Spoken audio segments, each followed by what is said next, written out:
வணக்கம். இன்றைய முக்கிய செய்திகள். அயோத்தி ராமர் கோவிலின் 15 கிலோமீட்டர் சுற்றளவு பகுதியில் அசைவ உணவுகளுக்கு தடை விதிக்கப்பட்டுள்ளது. சபரிமலை ஐயப்பன் சுவாமி கோவிலில் மகரவிளக்கு பூஜைக்கு ஆன்லைன் முன்பதிவு இல்லாமல் வரும் பக்தர்களுக்கு அனுமதி கிடையாது என்று தெரிவிக்கப்பட்டுள்ளது. மனிதர்களை விண்வெளிக்கு அனுப்பும் ககன்யான் திட்டம் அடுத்த ஆண்டு செயல்படுத்தப்படும் என்று தெரிவிக்கப்பட்டுள்ளது. இன்று சென்னை போரூர் மற்றும் வடபழனி இடையே முதல் முறையாக சோதனை மெட்ரோ ரயில் ஓட்டம் நடத்தப்பட உள்ளதாக சென்னை மெட்ரோ ரயில் நிர்வாகம் தெரிவித்துள்ளது. அரசு டெண்டர்களில் சீன நிறுவனங்கள் பங்கேற்க விதிக்கப்பட்டிருந்த கட்டுப்பாடுகளை தளர்த்த ஒன்றிய அரசு திட்டமிட்டுள்ளதாக தகவல் வெளியாகியுள்ளது. பூவிருந்தவல்லி போரூர் இடையிலான மெட்ரோ ரயில் சேவைக்கு தற்காலிக பாதுகாப்பு சான்றிதழ் வழங்கியது ரயில்வே வாரியம். மத்திய உள்துறை அமைச்சர் அமித்ஷா அவர்கள் இன்று கேரள மாநிலத்திற்கு செல்வதாக தகவல் வெளியாகியுள்ளது. நீலகிரி மாவட்டம் கூடலூரில் உள்ள தனியார் பள்ளியின் பொன்விழா நிகழ்ச்சியில் பங்கேற்பதற்காக வருகின்ற 13ஆம் தேதி மக்களவை எதிர்க்கட்சித் தலைவர் ராகுல் காந்தி அவர்கள் தமிழ்நாடு வருகை தர உள்ளதாக தகவல் வெளியாகியுள்ளது.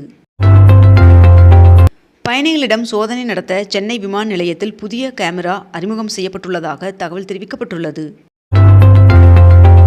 மதுரை மீனாட்சியம்மன் சுவாமி கோவிலில் ஜீவராசிகளுக்கு படியலுக்கும் அஷ்டமி சப்பரத் திருவிழா நடைபெற உள்ளதாக தெரிவிக்கப்பட்டுள்ளது. மக்கள் தொகை கணக்கெடுப்புடன் சாதிவாரி கணக்கெடுப்பு நடத்துவதற்கு முதலமைச்சர் மு.க.ஸ்டாலின் அவர்கள் வரவேற்பு அளித்துள்ளார்.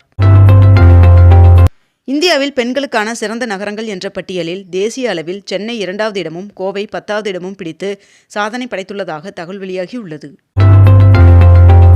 தமிழ்நாடெங்கும் திருக்குறள் திருவிழாவை முதலமைச்சர் மு.க.ஸ்டாலின் அவர்கள் தொடங்கி வைத்தார்.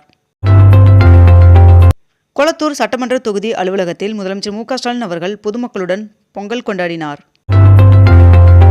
சென்னையில் பொது இடங்களில் உள்ள மரங்களை அனுமதியின்றி வெட்டுபவர்களுக்கு 1 லட்சம் ரூபாய் அபராதம் விதிக்கப்படும் என்று மாநகராட்சி தெரிவித்துள்ளது. 22 கேரட் ஆபண தங்கத்தின் விலை சவரனுக்கு 800 ரூபாய் அதிகரித்து 1 சவரன் 1,03,200 ரூபாயாகவும் 1 கிராம் 12,900 ரூபாய்க்கும் விற்பனை செய்யப்பட்டு வருகிறது. இதனைத் தொடர்ந்து 1 கிராம் வெள்ளியின் விலை கிராமிற்கு 7 ரூபாய் அதிகரித்து 1 கிராம் வெள்ளி 275 ரூபாய்க்கு விற்பனை செய்யப்பட்டு வருகிறது. நாடாளுமன்ற பட்ஜெட் கூட்டத்தொடர் வருகின்ற 28ஆம் தேதி கூடுகிறது. மேலும் வருகின்ற பிப்ரவரி 1ஆம் தேதி பட்ஜெட் தாக்கல் செய்யப்பட உள்ளதாகவும் தெரிவிக்கப்பட்டுள்ளது. தமிழகத்தில் ஆசிரியர் தகுதித் தேர்வில் தேர்ச்சி பெறாமல் பணியில் உள்ள ஆசிரியர்களின் விவரங்களை சேகரிக்கும் பணியை தொடக்க கல்வித்துறை மேற்கொண்டுள்ளது. ரூபாய் நோட்டுகளுக்கான உயர் பாதுகாப்பு கொண்ட தாள்களின் உற்பத்தியை அதிகரிக்க 1800 கோடியிலான திட்டத்திற்கு ஒன்றிய அமைச்சரவை ஒப்புதல் வழங்கியுள்ளது. கள்ளக்குறிச்சி மாவட்டத்தில் 2325 கோடி ரூபாய் முதலீட்டில் புதிய காலனி தயாரிப்பு ஆலையின் 2ஆம் கட்ட பணிகள் தொடங்கப்பட்டுள்ளன. வன பாதுகாப்பு காலநிலை தாங்குதிறனை வலுப்படுத்தும் 100 புதிய காப்பு வனங்களை தமிழ்நாடு அரசு அறிவித்துள்ளது.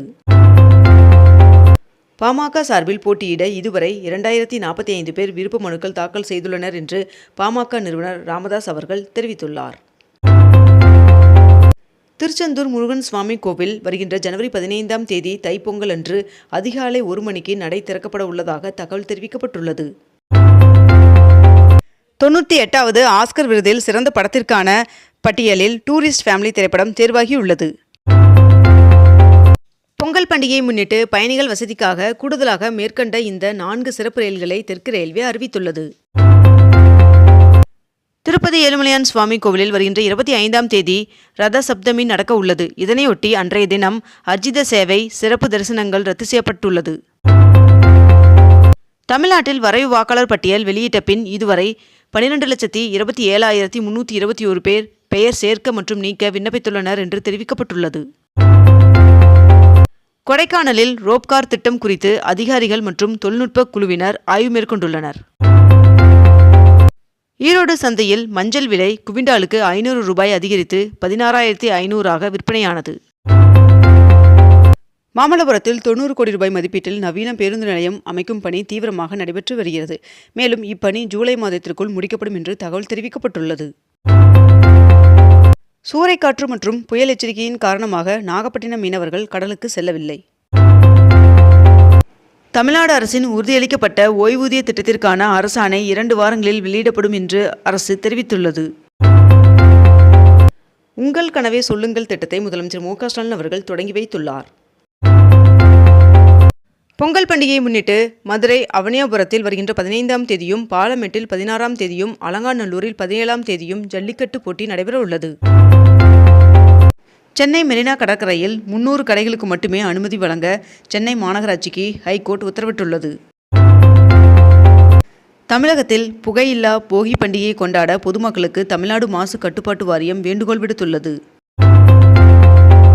மதுரையில் நடைபெற உள்ள ஜல்லிக்கட்டு போட்டியில் பங்கேற்க 12,000 காளைகள், 5,000 மாடுபிடி வீரர்கள் முன்பதிவு செய்துள்ளனர். நாமக்கல்லில் முட்டை ஒன்றின் பண்ணை கொள்முதல் விலை 20 காசுகள் குறைந்து ₹5.60 நிர்ணயம் செய்யப்பட்டுள்ளது. சென்னை சைதாப்பேட்டையில் 20 கோடியில் 25,000 சதுரடி பரப்பளவில் அதிநவீன இறைச்சி கூடம் அமைக்க அடிக்கல் நாட்டப்பட்டது. தமிழ்நாடு முழுவதும் 5 நாட்களுக்குள் பொங்கல் பரிசு வழங்கப்பட்டுவிடும் என்று துணை முதல்வர் உதயநிதி ஸ்டாலின் அவர்கள் தெரிவித்துள்ளார். சென்னையில் இன்று வாக்காளர் பட்டியல் திருத்த சிறப்பு முகாம் நடைபெறும் என்று அறிவிக்கப்பட்டுள்ளது. கரூர் கூட்ட நெரிசல் வழக்கில் தவேக நிர்வாகிகள், நெடுஞ்சாலை அதிகாரிகள் உட்பட 15 பேர் சிபிஐ விசாரணைக்கு ஆஜராகியுள்ளனர். காசா அமைதி திட்டம் குறித்து இஸ்ரேல் பிரதமர் நெதன்யாகு அவர்கள் தொலைபேசி மூலமாக பிரதமர் நரேந்திர மோடி அவர்களுடன் உரையாடினார். தமிழ்நாடு உட்பட 10 மாநிலங்கள், 3 யூனியன் பிரதேசங்களில் SIR மூலம் இதுவரை 6,56,00,000 வாக்காளர்கள் நீக்கப்பட்டுள்ளனர் என்று தகவல் தெரிவிக்கப்பட்டுள்ளது. திருப்பதி ஏழுமலையான் சுவாமி கோவிலில் சொர்க்கவாசல் திறப்பையொட்டி கடந்த 9 நாட்களில் 8 லட்சம் பேர் தரிசனம் செய்துள்ளனர் என்று தெரிவிக்கப்பட்டுள்ளது. சத்தீஸ்கரின் சுக்மா மாவட்டத்தில் அரசின் சரணடைதல் மற்றும் புனர்வாழ்வு திட்ட கொள்கையால் ஈர்க்கப்பட்டு 26 நக்சல்கள் போலீசில் சரணடைந்தனர். சென்னை வர்த்தக மையத்தில் தகவல் தொழில்நுட்ப உச்சி மாநாட்டை முதலமைச்சர் மு.க. ஸ்டாலின் அவர்கள் தொடங்கி வைத்துள்ளார். அமெரிக்க அதிபர் டொனால்ட் ட்ரம்ப் அவர்கள் இந்தியா மீது 500% வரி விதிக்க ஒப்புதல் வழங்கியுள்ளதாக தகவல் வெளியாகியுள்ளது. ஆதார் கார்டை இலவசமாக அப்டேட் செய்வதற்கான கால அவகாசம் வருகின்ற ஜூன் 14ஆம் தேதி வரை நீட்டிக்கப்பட்டுள்ளதாக தகவல் வெளியாகியுள்ளது. தமிழ்நாடு சட்டமன்ற தேர்தலுக்கான காங்கிரஸ் கட்சியின் சிறப்பு பார்வையாளராக 3 பேர் நியமனம் செய்யப்பட்டுள்ளனர். 4,58,00,000 மதிப்பீட்டில் புதுப்பிக்கப்பட்ட சென்னை கன்னிமாரா நூலகத்தினை துணை முதல்வர் உதயநிதி ஸ்டாலின் அவர்கள் திறந்து வைத்துள்ளார். சென்னையில் இன்று 49வது புத்தக திருவிழா நந்தனம் OMCAவில் இன்று தொடங்கி வருகின்ற ஜனவரி 21ஆம் தேதி வரை நடைபெற உள்ளது.